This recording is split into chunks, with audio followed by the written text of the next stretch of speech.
La casa de antigüedades. Capítulo 31. La niña se retiró de la puerta y volvió a tientas a su cuarto con paso, más vacilante e incierto que antes, cuando se acercó a la habitación de su abuelo. El terror sentido entonces no era nada comparado con el que ahora la oprimía. Ningún ladrón, ningún mesonero pérfido cómplice del robo a sus huéspedes o que se deslizara hasta sus camas para matarlos mientras dormían, ningún merodeador nocturno, por terribles y crueles que fueran, habrían podido despertar en su pecho la mitad del pavor que le produjo el reconocimiento de su espectral visitante.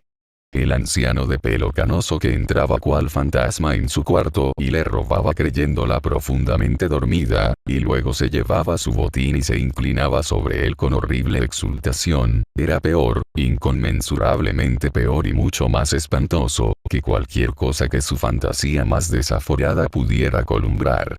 Podía volver, no había llave ni cerrojo en la puerta, temiendo haberse dejado algún dinero atrás, para llevárselo también. Le producía espanto y horror la idea de que pudiera entrar de nuevo con paso silencioso y volver la cara hacia la cama vacía, mientras ella se agazapaba para rehuir su contacto. Se sentó y aguzó el oído. ¿Qué oía? Unos pasos en las escaleras y la puerta que se abre despacio no. Era pura imaginación, pero una imaginación grávida con los terrores de la realidad y, por tanto, mucho peor, pues en la realidad se habría ido corro había venido, y habría terminado, pero en la imaginación todo venía sin parar y nunca se iba. Era un terror vago, incierto. Nell no tenía miedo de su querido abuelo, que había contraído aquella enfermedad mental por amor a ella. Pero el hombre al que había visto aquella noche obsesionado por un juego de azar, que había entrado a hurtadillas en su cuarto y había contado el dinero iluminado por una trémula luz, parecía otro ser, la monstruosa distorsión de su imagen, un ser evitable y temible porque era igual que su abuelo y estaba con ella. Apenas podía relacionar a su afectuoso compañero con este anciano, tan parecido y tan distinto. Había llorado antes al verlo tan indolente y silencioso. Cuanto más motivo no tenía ahora para llorar. Siguió pensando en aquellas cosas hasta que el fantasma se volvió en su mente tan tremebundo y terrorífico que creyó que sería un alivio oír la voz del anciano o, si estaba dormido, simplemente contemplarlo y espantar así los terrores asociados a su imagen. Bajó sigilosamente las escaleras y enfiló el pasillo de nuevo. La puerta seguía entreabierta, tal y como la había dejado, y la vela todavía ardía. Con su propia vela en una mano, iba dispuesta a decirle, si lo encontraba despierto, que estaba nerviosa y no podía dormir, y que había venido a ver si la vela seguía encendida. Asomó la cabeza, lo vio acostado tranquilamente en la cama y se armó de valor para entrar. Profundamente dormido. Ni rastro de pasión en la cara, ni de avaricia, ni de ansiedad, ni de ningún deseo salvaje. Un semblante amable, sosegado, en perfecta paz. Este no era el jugador ni la sombra que había entrado en su habitación. No era tampoco el hombre agotado y abatido cuya cara había visto tan a menudo a la grisácea luz de la mañana. Era su querido viejo amigo, su inofensivo compañero de fatigas, su bueno y amable abuelo. No le daba miedo contemplar sus rasgos dormidos, pero sentía una gran pesadumbre, que encontró alivio en las lágrimas. «Que Dios lo bendiga», exclamó, inclinándose ligeramente para besar su plácida mejilla. «Veo ahora con bastante claridad que nos separarían sin miramientos si nos descubrieran, y a él lo privarían de la luz del sol y del cielo. No tiene a nadie más que a mí que lo pueda ayudar. Que Dios nos bendiga a los dos».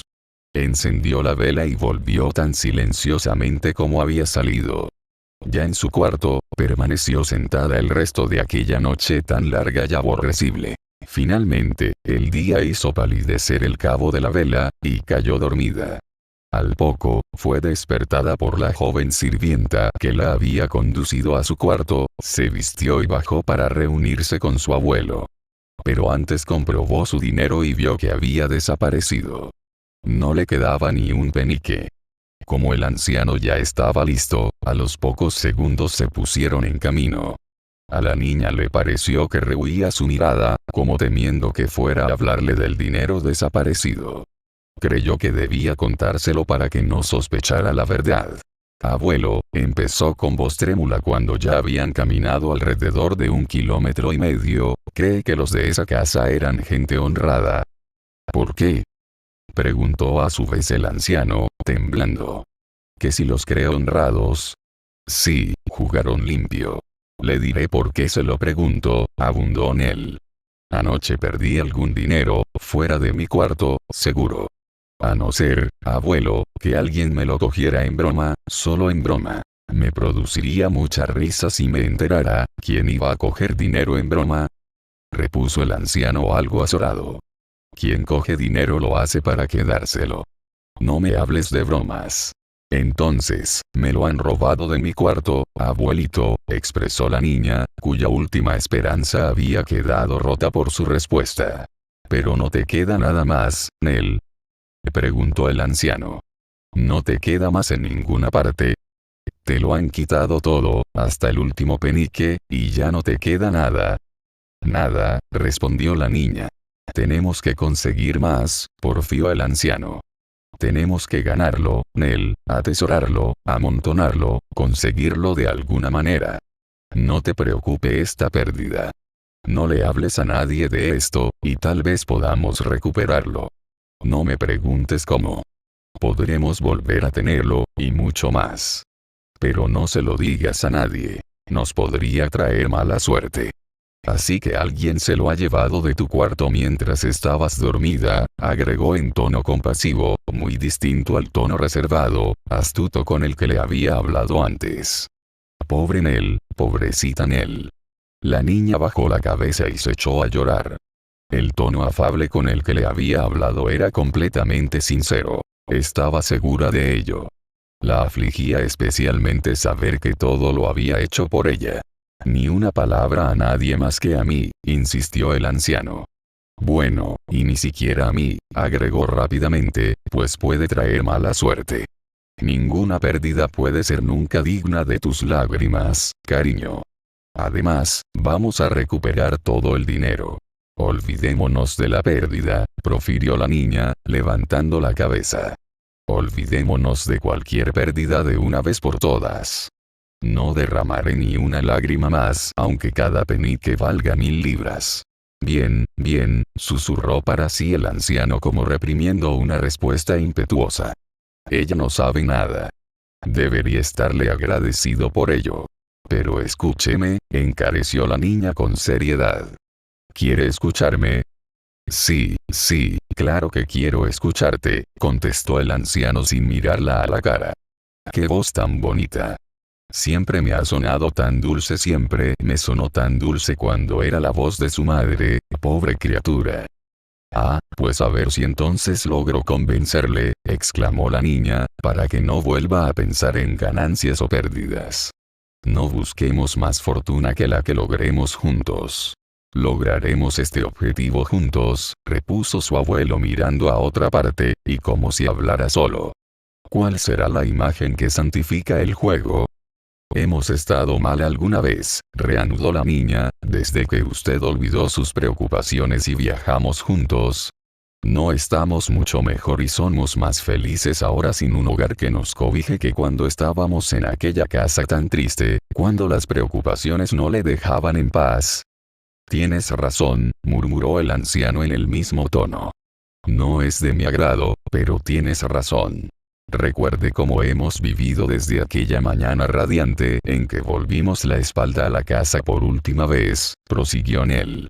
Recuerde cómo hemos vivido desde que estamos libres de esas miserias, los días pacíficos y las noches tranquilas que hemos tenido, los momentos agradables que hemos conocido, la felicidad de que hemos disfrutado. Si hemos sufrido fatiga o hambre, nos hemos recuperado pronto y hemos dormido profundamente. Piense en las cosas tan bonitas que hemos visto, y en lo contentos que hemos estado. ¿Y a qué se ha debido este cambio tan afortunado? Su abuelo la detuvo con un movimiento de la mano y le pidió que no siguiera hablando, pues estaba reflexionado. Un rato después, la besó pidiéndole aún silencio, y siguieron caminando. Él miraba a lo lejos, y a veces se detenía a mirar al suelo con el ceño fruncido, como si estuviera tratando dolorosamente de ordenar los pensamientos. Una vez, la niña vio lágrimas en sus ojos.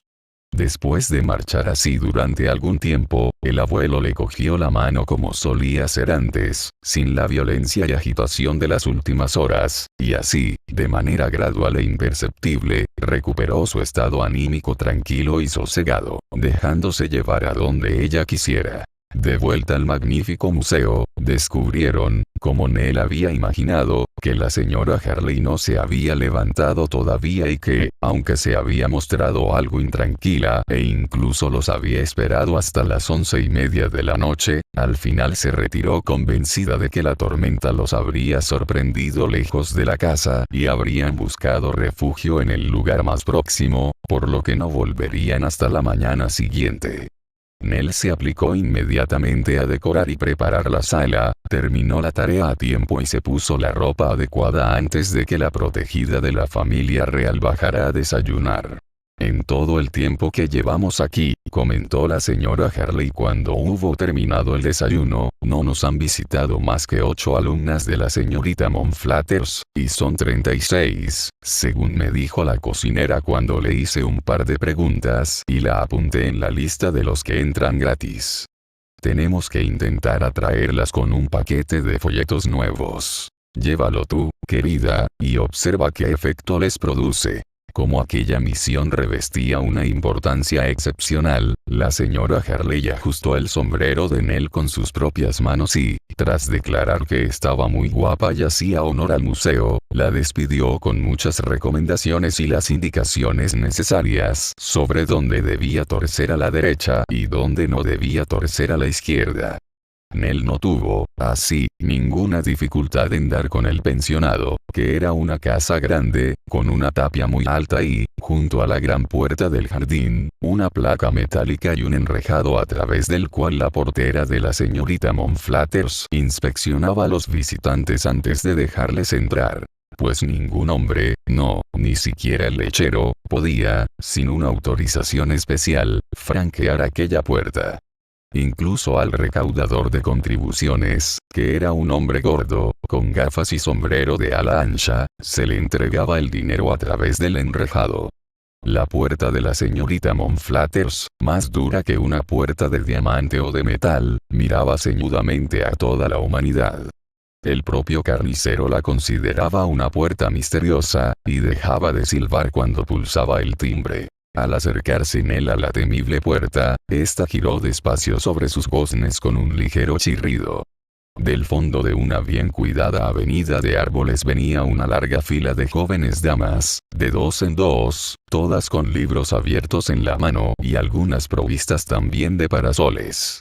Al final de la solemne procesión venía la señorita Monflathers, llevando asimismo un parasol de seda color lila y escoltada por 2 profesoras sonrientes, cada una mortalmente envidiosa de la otra y ambas atentísimas a la señorita Monflathers. Confundida por las miradas y los susurros de las alumnas, Nell bajó los ojos y dejó pasar la procesión hasta que se acercó la señorita Monflathers. Tras hacerle una reverencia, le presentó el paquetito, a la recepción del cual la señorita Monflathers ordenó detenerse a la fila. «¿Tú eres la del Museo de Cera, no?», preguntó la señorita Monflathers. «Sí, señora», contestó Nell, ruborizándose en extremo, pues las alumnas se habían congregado a su alrededor y ella era ahora el centro de todas las miradas. «¿A ti no te parece que tiene que ser indecorosa?», espetó la señorita Monflathers, que tenía un carácter algo agrio y no perdía ninguna oportunidad para inculcar verdades morales a las tiernas mentes de sus alumnas, cualquier jovencita que trabaje en un museo de figuras de cera. La pobre Nell, que no veía su trabajo bajo aquella luz, no sabiendo qué contestar, permaneció en silencio y se ruborizó más aún, si ello fuera posible. ¿No sabes acaso, prosiguió la señorita Monflathers, que la tuya es una ocupación indecorosa y poco femenina, que repugna a las cualidades que nos han sido sabia y benignamente legadas, cuyos poderes expansivos deben suscitarse mediante el condigno cultivo? Las dos profesoras murmuraron en respetuosa aprobación por aquel ataque directo y miraron a Nell como para hacerle ver la importancia de lo que la señorita Monflathers acababa de decirle. A continuación sonrieron y observaron a la señorita Monflathers. Después, sus ojos se encontraron e intercambiaron unas miradas que decían claramente que cada cual se consideraba la más autorizada para sonreír a la señorita Monflathers y que, si la otra lo hacía, cometía pecado de lesa presunción e insolencia. ¿No ves lo indecoroso que es por tu parte, reanudó la señorita Monflathers, trabajar con figuras de cera cuando podrías sentirte orgullosa de ayudar, en la medida de tus capacidades infantiles, a las manufacturas de tu país, de mejorar tu mente con la constante contemplación de la máquina de vapor y de tener un confortable e independiente medio de subsistencia, desde 2 chelines y 9 peniques hasta 3 chelines a la semana? ¿No sabes que cuanto más duro trabaja uno, más feliz es? Como hace la abejita, murmuró una de las profesoras, citando al doctor Batts. ¿Eh? Dijo la señorita Monflathers, volviéndose rápidamente. ¿Quién ha dicho eso? Por supuesto, la profesora que no lo había dicho señaló a la rival que lo había dicho, a la que la señorita Monflathers pidió ceñudamente que se mantuviera callada, provocando con esto en la profesora informante un rapto de alegría. La abejita trabajadora, recitó la señorita Monflathers, irguiéndose más, solo se puede parangonar con las niñas decorosas. Libros, labores, juegos sanos. Esto es lo decente y adecuado. Y el trabajo consiste en pintar sobre terciopelo y realizar labores bonitas con el ganchillo. En casos como este, concluyó mientras apuntaba a Nell con el parasol, y pensando sobre todo en los hijos de los pobres, deberíamos leer el poema así. En el trabajo, trabajo constante. Demuestre yo mi valía. Que de cada hora y de cada instante de yo cuenta cada día. Un profundo murmullo de aprobación provino no solo de las dos profesoras, sino también de todas las alumnas a coro, asombradas de oír a la señorita Monflathers improvisar poesía con tan brillante estilo. Pues, aunque hacía tiempo que se la admiraba por sus dotes políticas, nunca antes se había revelado como una poetisa original. En aquel momento, una de las alumnas descubrió que Nell estaba llorando, y todos los ojos se dirigieron a ella. En efecto, las lágrimas habían acudido a sus ojos. Al sacarse el pañuelo para enjugárselas, se le cayó al suelo. Antes de poder recogerlo, una alumna de unos 15 o 16 años, que estaba un poco apartada del grupo, como excluida del mismo, se agachó y se lo dio en la mano. Cuando se estaba retirando tímidamente, se vio frenada por la directora. Ha sido la señorita Edwards quien ha hecho eso, lo sé perfectamente, afirmó la señorita Monflathers hablando como un oráculo. Estoy segura de que ha sido la señorita Edwards. Había sido la señorita Edwards, y todo el mundo dijo que era la señorita Edwards, y la propia señorita Edwards reconoció que había sido ella. Señorita Edwards, ¿no resulta particularmente extraño?, profirió la señorita Monflathers, bajando el parasol para tener una visión más severa de la infractora, que usted sienta hacia las clases inferiores un apego especial, que siempre la lleva a ponerse de su lado. O, expuesto más claramente, ¿no es sumamente extraordinario que nada de lo que yo digo y hago la enajene de propensiones que su condición original en la vida ha tornado desgraciadamente habituales en usted, una joven de espíritu tan notoriamente vulgar? No pretendía hacer daño a nadie, señorita, expresó una voz dulce. Ha sido un impulso momentáneo, se lo aseguro. Un impulso. Remedó la señorita Monflathers con retintín. Me maravilla que usted se atreva a hablarme a mí de impulsos, las dos profesoras asintieron. Me asombra sobremanera, ambas profesoras se asombraron sobremanera. Supongo que es un impulso que la induce a tomar partido por cuanta persona rastrera y degradada se cruza en su camino. Ambas profesoras suponían lo mismo.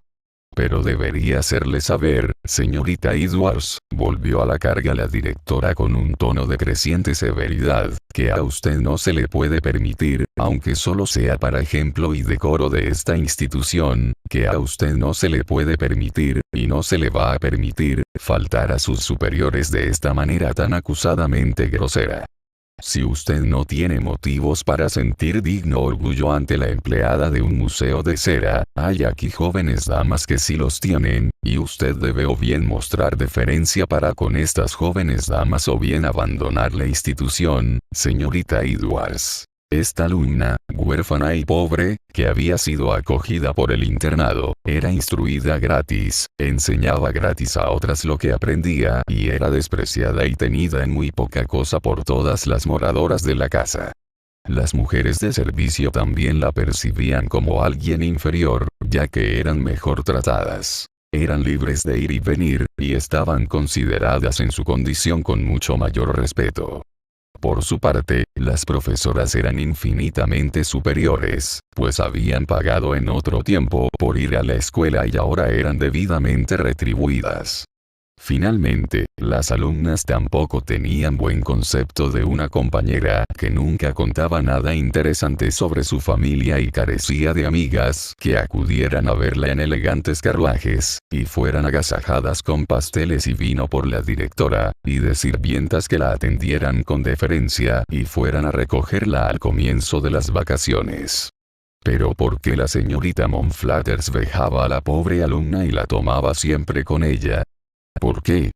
Porque la pluma más elegante del sombrero de la señorita Monflathers y la gloria más brillante de la escuela de la señorita Monflathers era la hija de un baronet, la auténtica hija viva de un baronet auténticamente vivo, la cual, por alguna extraordinaria inversión de las leyes de la naturaleza, no solamente tenía un físico poco atractivo, sino que además era lenta de entendimiento, mientras que la alumna pobre tenía a la vez un ingenio rápido y una cara y figura bonitas. Parecía increíble. Aquí estaba la señorita Edwards, cuya pequeña aportación se había gastado hacía mucho tiempo, dejando en la sombra nada menos que a la hija de un baronet, la cual tomaba lecciones fuera de programa, sin gran provecho, y cuyo pupilaje semestral doblaba el de cualquier otra alumna de la escuela, sin tener en cuenta el honor y el lustre derivados de tener en la institución a semejante pupila. Por esta razón, y por considerarla dependiente de ella, la señorita Monflathers sentía hacia la señorita Edwards una profunda aversión, un profundo despecho y un fuerte agravio, y por eso, cuando la vio compadecerse de la pequeña Nell, se lanzó contra ella y trató de humillarla, como acabamos de ver. «Hoy no saldrá a tomar el aire, señorita Edwards», anunció la señorita Monflathers. Así que tenga la bondad de retirarse a su habitación y no la abandone sin previa autorización. La pobre joven se alejaba ya a toda prisa cuando, de repente, en frase náutica, fue pairada por un atenuado chillido de la señorita Monflathers. «Ha pasado por delante de mí sin saludarme», exclamó la directora elevando los ojos al cielo.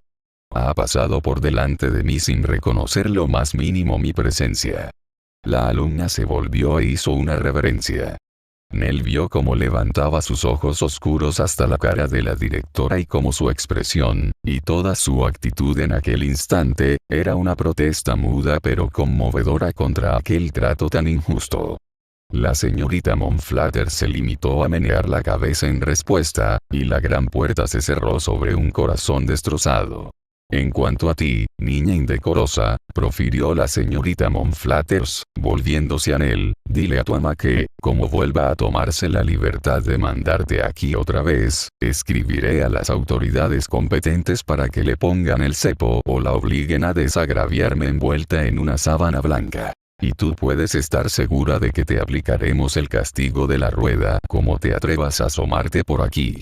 Y ahora, señoritas, prosigamos». La procesión se puso en marcha, de dos en dos, con los libros y parasoles por delante, y la señorita Monflathers, tras llamar a la hija del baronet para que paseara a su lado y le sosegara el ánimo alterado, despachó a las dos profesoras, que habían cambiado para entonces las sonrisas por miradas de simpatía, y las dejó para que vigilaran la retaguardia y se odiaran mutuamente un poco más al verse obligadas a pasear juntas.